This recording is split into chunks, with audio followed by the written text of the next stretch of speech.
First of all, when it all started, I lived there quite a normal life like everybody else, with a family in Czechoslovakia, a free, wonderful country. The Czech Jews were assimilated for a long time, for 1,000 years in Czechoslovakia. So we didn't feel any different, not in any way. Spoke the same language, ate the same food, drank the same beer, went to the same school, and so we didn't feel any different from anybody else. It was different in Poland. You know, there was a division, but not in Czechoslovakia, because the Jews that came thousands of years before that didn't come from Spain after the Inquisition. The Czech Jews, or the Jews in Czechoslovakia, came from Persia. Persian merchants and so on, and liked it and settled in, and that's how it developed. So we didn't even speak the Jewish language as in Poland, Yiddish, because that happened, that was developed through the movement of the Jews after the Inquisition from Spain, went through Germany, stayed a long time, and it is a sort of a mixed up language with German. Whereas the Czech Jews didn't come this way. They came from completely different sides, so we didn't have the Yiddish at all. A few words here and there which developed, but people didn't speak it at all. We were really Czech citizens. Religion, it was sort of, you know, a personal choice. It was my father, because of his father, who wanted to keep the two main holidays, like the New Year and the Yom Kippur. We children, like my generation, didn't really know anything about it much. In the town where I lived, there was no synagogue. There was about 5 or 6 different Jewish families. So I grew up in this kind of atmosphere. Then, when the occupation happened on the 15th of March, 1939, was a surprise, of course. We didn't expect it. Nobody expected it, because we had, you know, the borderline against, in Sudetenland was like a Maginot line. Well prepared, and when it happened, it was a big shock for the country. Soon after, we knew what was happening in Germany, of course. When the Germans started to apply the Nuremberg laws, we knew that this will be a division. They will divide the people between Jews and the rest. But since we didn't feel Jewish much at all,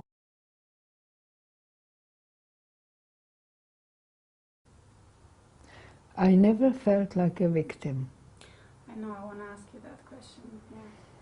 I had no reason to feel a victim for what? And I thought, well, this is the time in which I live here. This happened. There is nothing I can do about it. I have to accept the situation that I am here at this time when it is happening, but it has nothing to do with me personally. It was something that was happening outside me, but I was involved in it, and I had to survive it. There was no feeling of any guilt or any motion or emotion that it was happening because of something with me. So I was a free person. I felt more like an observer. And that went right through in each camp where I camped, like, of course, people who felt victims became victims. They had a much more difficult chance to survive. And those who did still felt victims until the end of their life. And in the end, you find that what keeps you going are only two things. Is hope. Hope and love. And that is your biggest strength, much stronger than any physical strength. It's mind over matter. And I was completely decided and what's the word, stubborn, that I must, come what may. I will have to survive because Arno will survive, and we'll have to get together and live happily ever after, you know, like in every love story. Yes. So he gave you a tin ring that he Yes, made I for still you. have it. Oh, do you? Of course. Oh. I'll show it to you. Okay. That ring, Yes. although it was a piece of metal, as you will see, and engraved, I have no idea how he managed to make it in Terezin. You know, where did he get the material and the tools and all that? Don't know. But it just so happened that the day he was drafted for the special, what was they called, trestní transport. And in Terezin, normally the transports were called transport to the east. It was a punish transport to the east. And we didn't know what is the difference between the punish transport of the east or just transport to the east. And Arno was in the punishment transport to the east.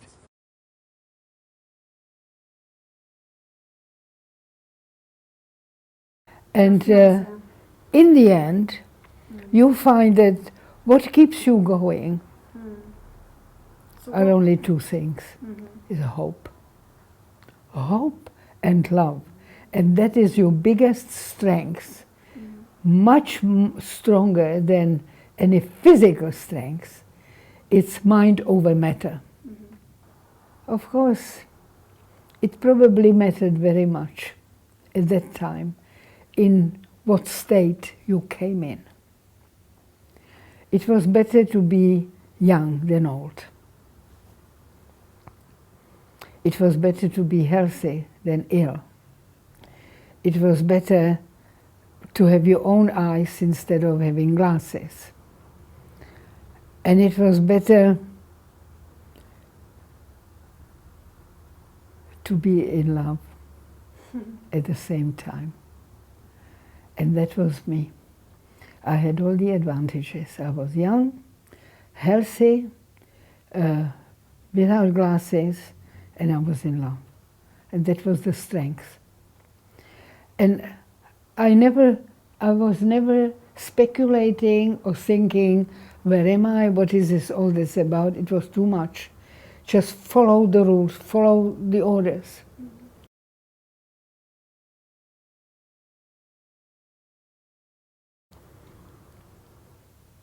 What happened next was almost a matter of my life. But of course you had no chance to think, what does it mean? SS woman took us over and ordered us into a small sort of hut or something, packed us in and said, now you have to undress and keep everything, absolutely everything, on a heap, and your earrings and watches and everything you have, because, you know, we were normally dressed coming from Terezin. We didn't have uniforms or anything, we were just normally dressed. So put it all on a pile, and we'll come back to it, which of course never happened. So I put everything on the pile, did as I was told, didn't even give a thought to take the ring off, because, oh no, that's my everything, that's my life, my hope, my strength, and so on. And was put in a line. And at the end of the line was a SS guard who controlled everybody who came in, looking through the hair and ears and everywhere. So there were only two in front of me, and the girl right in front of me, who I didn't know, sort of turned around and saw the ring, and she said, "For heaven's sake, you crazy! That ring, throw it away. Look what happened to this one." Because he found it. Throw it away. A piece of metal has no value at all. Throw it away into the mud. This is a matter of life. Don't you understand that? I did. But I wasn't ready. I wasn't at all decided to throw it away. So what I decided, I was moving through the line backwards to gain time. And then I stopped and thought, what to do? I can't throw that ring away, but what chance do I have? I thought, well, there are always two possibilities. He might find it and he might not. But I'm not taking this risk. I decided to keep it on, put it also under my tongue, because I simply can't throw it away. That would be getting rid of my love, my hope, my everything, which is, this ring is symbol of that. And I can't do it. So I give up my life, be it as it is. Put it under my tongue and went. When my count came, he also looked everywhere. And I was expecting any minute him to say, "Open your mouth." But fate intervened. At that moment, a higher charge charged in and said, "Schnell, schnell, los, los, sehr langsam, langsam." And he kicked me out. And I was out. And I saved the ring. The feeling of victory over my life was, I can't describe. That was something so enormous that I thought, from now on, nothing can happen to me. I have the ring. I've saved it, and this was by chance. I didn't do anything. That was from somewhere else.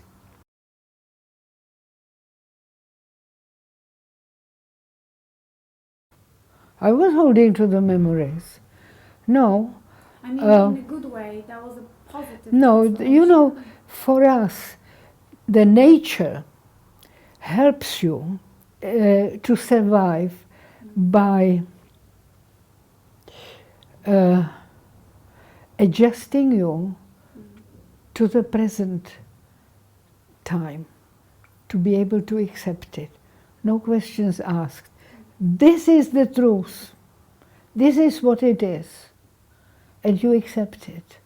What exists only is here, what you see. And so this kind of mentality protects you against thinking, where are you? Or what is happening? You accept everything as it is. Maybe not everybody, I don't know, I can't talk for anybody else. But The power of now. Living in the present moment. yes, absolutely, absolutely, without asking any questions. And when you ask the question, this is the answer you get. Because your mind protects you.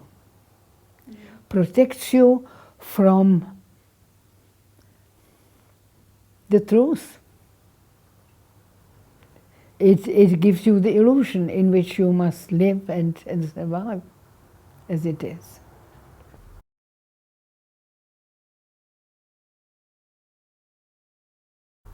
So it was a complete cycle. Now, I don't understand these things that happen. Is it your fate? And I think it is. Because after the war, when I was really thinking about everything, what happened, how it happened, and where am I now, what played the part. Religious I never was, and so I have decided. I thought, where did the energy come from in Belsen to get on my, not on my feet, but on my knees, and crawl out of that block to the British? That was not my strength. I didn't have any energy. Where did the energy come from? And so I decided that we people are part of the universe. And the energy that comes, it's not through our will. There must be a meddling part, and I think that can only be the human spirit, which differs from people. And that human spirit in me contacted the outside energy that gave me the strength to crawl out of that block, because it was not my energy. And I was thinking about it, and I thought, well, since I didn't have any such religion to believe in, I believe that we are part of the universe, which looks after us. But how, we don't really know. It is a mystery.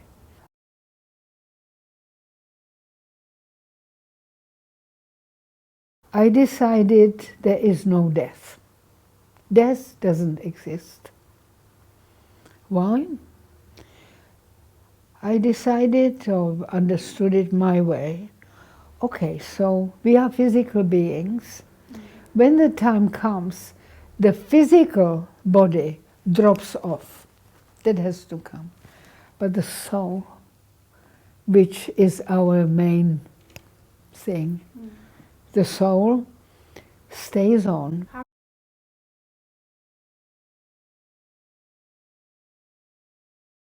How can you measure a man? How can you measure yourself? Is what he is made of, from all these things that happened before him. When he comes to life, he is what he is, with his talents or without talents or whatever, and lives his life accordingly. It's until he dies that the soul of this being, that he spent life in this life as a living person, will go on and enrich somebody else.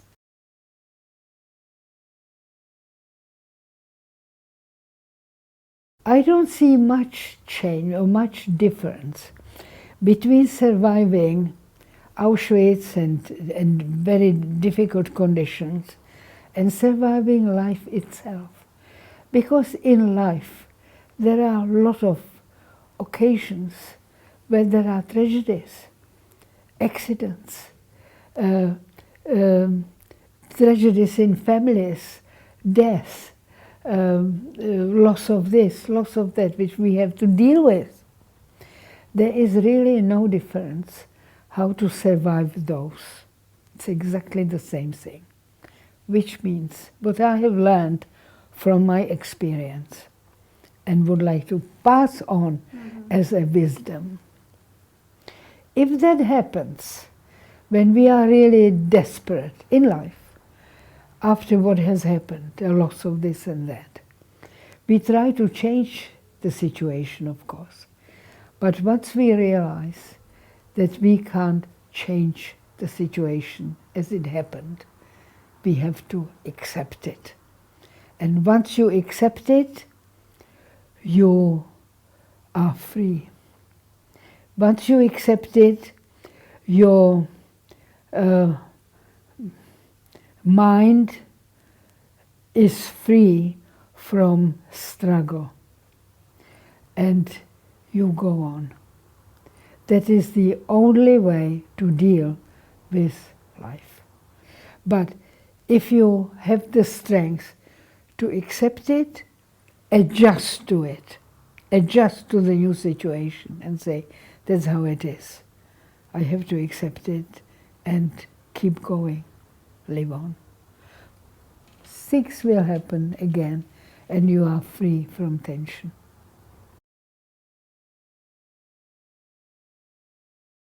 Was there any music piece that kind of was always there in your mind when you were in various camps, that you always remembered or recalled? Music? Yeah, music piece. Yes. Yes. Yes. Which one? Which music? Yes, yes, yes, very much so. And that is few bars from the first movement of Dvořák's Ninth Symphony, which my boyfriend, Arno, when we met and still lived in the same town and were very much in love and were not allowed to do this and to do that, wherever he came past my house, he whistled this tone, which was ta ta ti ta ta da da ta ta. Where there is a will, there is always a way. That's right.